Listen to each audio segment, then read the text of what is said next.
Eleva os olhos para os montes, de onde me virá o meu socorro. O meu socorro vem do Senhor, que criou os céus e a terra. Muito bom dia. Com essas palavras bíblicas, nós começamos mais um dia. Nossa fé se fundamenta exclusivamente na pessoa do nosso Salvador, Criador dos céus e da terra. Quando passamos por momentos difíceis, os nossos olhos se voltam para o horizonte, crendo no braço do Onipotente, confiando que Ele pode solucionar, advir diante das nossas dificuldades. Deixo com você nessa manhã uma parte da palavra do Senhor que se encontra no livro de Salmo, capítulo 119, versículo 172, onde a Bíblia diz o seguinte: a minha língua celebre a tua lei, pois todos os teus mandamentos são justiças. Precisamos celebrar a palavra do Senhor em todo e qualquer momento. Foi com a palavra do Senhor na boca que Jesus Cristo repreendeu o seu adversário. Portanto, hoje nós precisamos aprender. Deve ser também com a palavra de Deus no nosso coração que devemos marchar a cada dia, confiante na vitória que alcançaremos pelos méritos do nosso Salvador Jesus Cristo. Cada dia, nesse canal, nós estudamos um capítulo da palavra do Senhor. E nessa manhã eu convido você a ter nas mãos a palavra de Deus no livro de Jó, capítulo 38, o verso 1 e o verso 2. Depois disso, o Senhor, do meio de um redemoinho, respondeu a Jó: quem é esse que escurece os meus desígnios com palavras sem conhecimento? Se Jó pudesse ter a compreensão que nós temos hoje a respeito do grande conflito, tenho certeza que ele não teria passado por tamanho sofrimento. Toda acusação que os seus amigos tinham se voltado contra ele, ele os teria repreendido em nome do Senhor, entendendo perfeitamente quem era o causador de todo mal. Mas pelo fato dele não ter toda a compreensão que nós temos hoje, Deus se manifestou para ele através de um redemoinho. E Jó pôde compreender que mesmo em meio ao sofrimento, Deus se faz presente, Ele está ao nosso lado, Ele não nos desampara, Ele supre as nossas necessidades. É nos momentos mais difíceis da nossa vida que o nosso Deus nos pega nos seus braços e nos leva. Deus gradativamente estava se revelando a Jó. Deus falava que através da natureza, através dos meios da sua revelação, Ele estava cuidando da vida de Jó. Através de uma série de perguntas, Deus começa a descortinar o braço do Onipotente, o grande eu sou, mostrando para Jó que há um soberano, há um Deus que ama os seus filhos que estão nessa terra. Há um Deus que chora as nossas lágrimas. Através da natureza, Deus poderia revelar para Jó quão poderoso Ele é. Se Ele estava cuidando das nuvens, da chuva que cai sobre essa terra, se Deus está cuidando da própria natureza e não permite que um único passarinho caia nessa terra sem que Ele tenha ciência, Deus também cuidaria da vida do seu filho, do seu amigo Jó. Jamais permitiria que Jó fechasse os olhos para essa vida sem que ele pudesse ter uma compreensão clara do amor de Deus para com ele. Quando Deus entra em cena na vida de uma pessoa, tudo muda, tudo se torna diferente. Era o que Deus estava fazendo com Jó. Até então, Deus não tinha se manifestado. Mas a partir daquele momento, Deus começa a se revelar para que Jó tenha compreensão quem é o causador de todo o bem, quem é que de fato traz sofrimento para todos os filhos que se encontram nessa terra. A resposta de Deus a Jó nós encontramos nos 4 capítulos a seguir.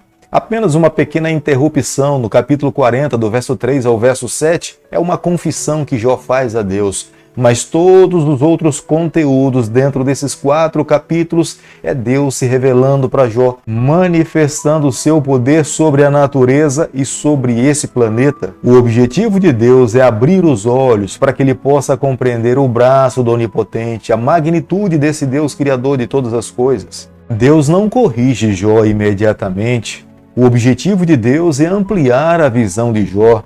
Deus também, nesse momento, não estava com o objetivo de trazer uma resposta para Jó a respeito de quem é o causador do sofrimento, mas a grande intenção de Deus, nesse capítulo, é mostrar para Jó a sua soberania, a sua majestade, quem é que governa todas as coisas, quem é que dá as ordens neste universo. No versículo 7 do capítulo que nós estamos estudando nessa manhã, a Bíblia nos apresenta 3 momentos em que os anjos se alegraram. A primeira delas é na criação.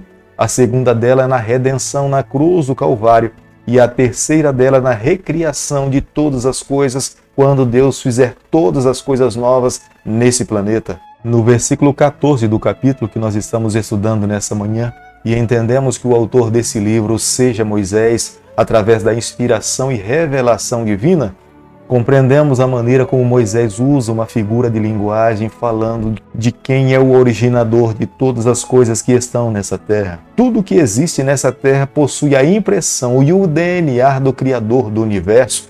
Da mesma forma como um barro sem expressão, sem identidade, adquire uma identidade com um carimbo de um Senhor, assim é toda obra criada por Deus. Tudo que existe nessa terra possui a impressão do carimbo, da identidade da criação do nosso Deus. Do nascer do sol, aos animais, aos pássaros e aos peixes que estão no mar, todos nós temos o DNA do nosso Criador. O ser humano foi criado à imagem e semelhança de Deus, com a capacidade de pensar, raciocinar. É no decorrer da noite que os ímpios manifestam as suas obras, porque se fizessem no decorrer do dia, diante da luz, as pessoas saberiam quem elas seriam.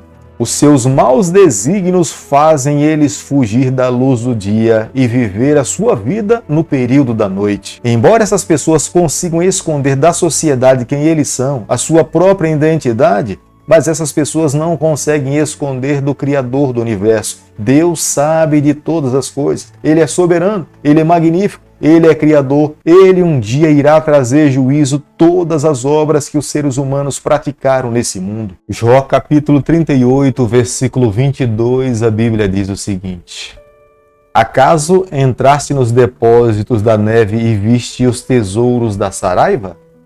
Na verdade, os fenômenos naturais da natureza eram uma incógnita para todas as pessoas que viviam nesse mundo. Poderia ser até para os próprios cientistas, como muitas coisas ainda não foram trazidas à luz da ciência. Mas nós precisamos compreender uma coisa: já naquela época, Jó tinha plena compreensão de uma verdade: nada fica escondido aos olhos do Senhor. Se Ele é Criador, se Ele é o Pai da natureza, se Ele é o originador de todas as coisas, todas as verdades contidas na ciência, na natureza, estão reveladas diante do braço do Onipotente. Deus é conhecedor de tudo. É o próprio Jó deitado na sua tenda, olhando para o céu, vendo as constelações, as estrelas que estão no céu.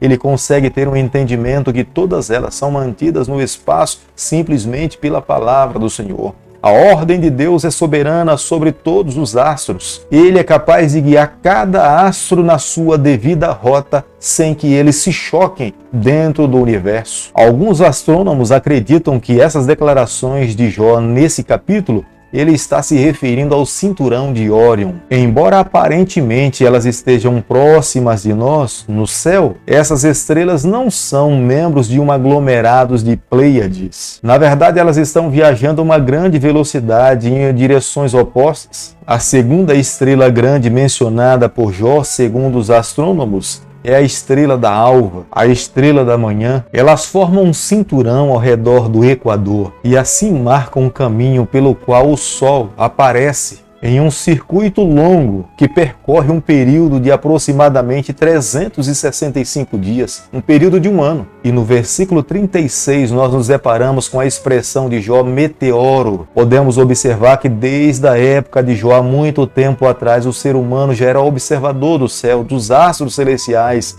muitas vezes sem resposta, mas Jó conseguia compreender e entender que Deus é soberano criador, é Ele que governa, é Ele que rege todas as nações e o universo também. As nuvens aos olhos de Jó é como a areia do mar, não podemos enumerar, mas todas elas são governadas por Deus, são colocadas no seu devido lugar, pelo dedo e o braço do Criador de todas as coisas. Jó tinha plena compreensão que nenhuma gota d'água caía nessa terra sobre o solo duro e fértil desse planeta sem que recebesse a permissão de Deus. Tudo o que acontece nessa terra é mediante a ordem e o olhar do Criador de todas as coisas. É como um agricultor, nada acontece na sua horta, na sua fazenda, sem que ele permita. E Jó chega a tamanha compreensão. Tudo o que acontece nesse mundo, tudo o que se dá nessa terra, tem a direção de Deus, o olhar do Senhor e a guia divina. Querido amigo, nessa manhã, ao chegarmos ao final do estudo do capítulo 38 do livro de Jó, eu e você, nós precisamos chegar à seguinte compreensão. Hoje nós precisamos ter mais fé do que resposta das perguntas que nós temos nesse mundo. Quantas vezes nós somos prejudicados diante de tantas perguntas que temos, mas não conseguimos manter a nossa fé no braço do Onipotente. Jó vivia uma outra realidade. Jó conseguia se manter mais seguro no Senhor do que estar em busca de tantas respostas. O que nós precisamos a cada dia é ter um encontro pessoal com o Criador do Universo. Não podemos limitar apenas ter um conhecimento a respeito dele, mas nós precisamos a cada dia nos submeter à sua vontade. Quando nós olhamos para a vida de Jó, compreendemos o que fez Jó superar todos os momentos difíceis da sua vida foi um relacionamento sólido com o seu Deus. No vale da sombra da morte, Jó conseguia compreender e enxergar o braço do Onipotente ao seu lado. É por isso que nessa manhã, nesse momento, eu convido a você. Vamos submeter a nossa vontade a Deus, vamos abrir o nosso coração, que sejamos alunos na escola do nosso Salvador, que possamos a cada dia permitir que Ele conduza a nossa vida.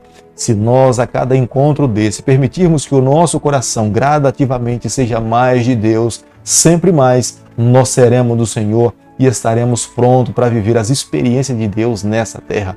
Querido Pai, nas Suas mãos nessa manhã nós nos colocamos, confessamos as nossas falhas. Nós queremos ser do Senhor por toda a nossa vida.